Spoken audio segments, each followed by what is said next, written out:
নমস্কার, নাগরিক মনে সবাইকে স্বাগত। যোগ্য চাকরিহারা আন্দোলনের মুখ চিন্ময় মণ্ডল ফেসবুকে পোস্ট করেছেন, অ্যারেস্ট করলে করো, মারলে মারো, ভয় পাই না, কোনো দুর্নীতি করিনি, আমাদের চাকরি ফেরত চাই। চরম আন্দোলনের দরকার, দোষ না করে মানুষই দেবে। আর বসে দেখব, আর পারা যাচ্ছে না। রোজ তিল তিল করে মন ও শরীর শেষ হয়ে যাচ্ছে। আর কত এরকম ভাবে সবাই হসপিটালাইজ হবে, আর কত অন্যায়ের শিকার হবে। চলুন সবাই ঝাঁপিয়ে পড়ি, হয় মেরে দাও, নাহলে যোগ্য চাকরি ফিরিয়ে দাও। নামবেন তো, আসবেন তো, পারবেন তো অধিকারের চরম লড়াই লড়তে, ভয় পেয়ে বসে থাকবেন না। চরম ঘোষণা যোগ্য চাকরিহারা শিক্ষক চিন্ময় মণ্ডলের এবং আন্দোলনের অন্যতম মুখ। অবশ্যই যোগ্য চাকরিহারাদের সঙ্গে রাজ্য সরকারের এসএসসি এবং সুপ্রিম কোর্ট বিচারালয় যা করল সত্যিই সেটা নিন্দনীয়। প্রথমত, নির্বাচিত সরকারের একটা কমিশন, সে কেন দুর্নীতি করবে? তার দায়িত্ব ছিল না দুর্নীতি করা, তার দায়িত্ব ছিল যোগ্যতা নিরিখে চাকরি দেওয়া।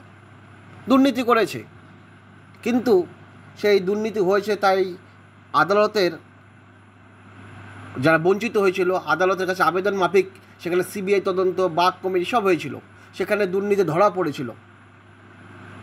সুতরাং তাদের চাকরি বাতিল দিয়ে তারা যারা বঞ্চিত তাদেরকে দিলেই আবেদনকারীর যারা দুর্নীতির কারণে বঞ্চিত হতো তাহলেই সমস্যার সমাধান হতো। কিন্তু শেষ পর্যন্ত হাইকোর্ট এবং সর্বশেষ সুপ্রিম কোর্ট সেই প্রমাণিত সিবিআই তদন্তের দ্বারা দুর্নীতি তাদেরকে চাকরি বাতিল করলো এবং তাদেরকে বেতন ফেরতের টাকা দিতে বললো, আর বাকিদের চাকরি বাতিল।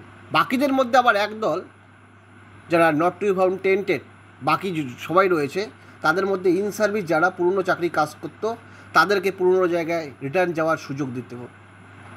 একই অবস্থানে বিলং করে, অর্থাৎ not to be found tainted যারা রয়েছে তারা ইন সার্ভিস, তাদের জন্য সুপার নিউমেরিক পোস্ট ক্রিয়েট করার নির্দেশ যদি দিতে পারে সুপ্রিম কোর্ট, বাকিদের জন্য কেন দিতে পারে না? রাজ্য সরকার এই বিষয়ে জোরালো কেন সুপ্রিম কোর্টের কাছে আবেদন করলো না? রাজ্য সরকার কেন পরীক্ষার দিকে নিয়ে যাচ্ছে যোগ্যদের? 10 বছর পরে চাকরি করার পরে আবার যোগ্যতার প্রমাণ কখনো দেওয়া সম্ভব? কোন যুক্তিতে সুপ্রিম কোর্ট এরকম আদেশ দিতে পারে, রাজ্য সরকার সেই আদেশ লুফে নিতে পারে? আর কোন যুক্তিতে সুপ্রিম কোর্ট যে কমিশন দুর্নীতি একবার করেছে সেই কমিশনের ভরসা পায়? যোগ্য চাকরিহারাদের প্রতি সুপ্রিম কোর্টের ভরসা নেই, দুর্নীতিগ্রস্ত কমিশনের প্রতি ভরসা।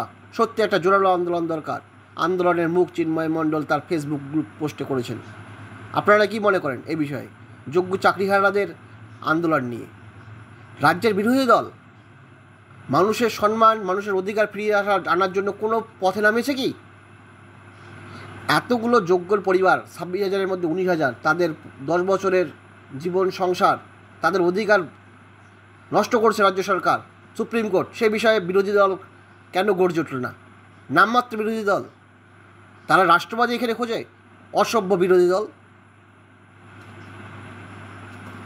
এরা রাজ্যের কি বাসিন্দারা না যোগ্য চাকরিহারারা? সত্যিই বিরোধী দলের এই রকম পদক্ষেপ, এই রকম চিন্তাধারা সত্যি একটা যোগ্য চাকরিহারাদের জন্য সত্যিই খারাপ। তাই যোগ্য চাকরিহারাদের নিজেদের অধিকার নিজেরাই লড়তে হবে। সেই জন্য বড় আন্দোলনের দরকার, এই সিস্টেমের বিরুদ্ধে, এই বিচার ব্যবস্থার বিরুদ্ধে, এই সমাজের বিরুদ্ধে। ধন্যবাদ।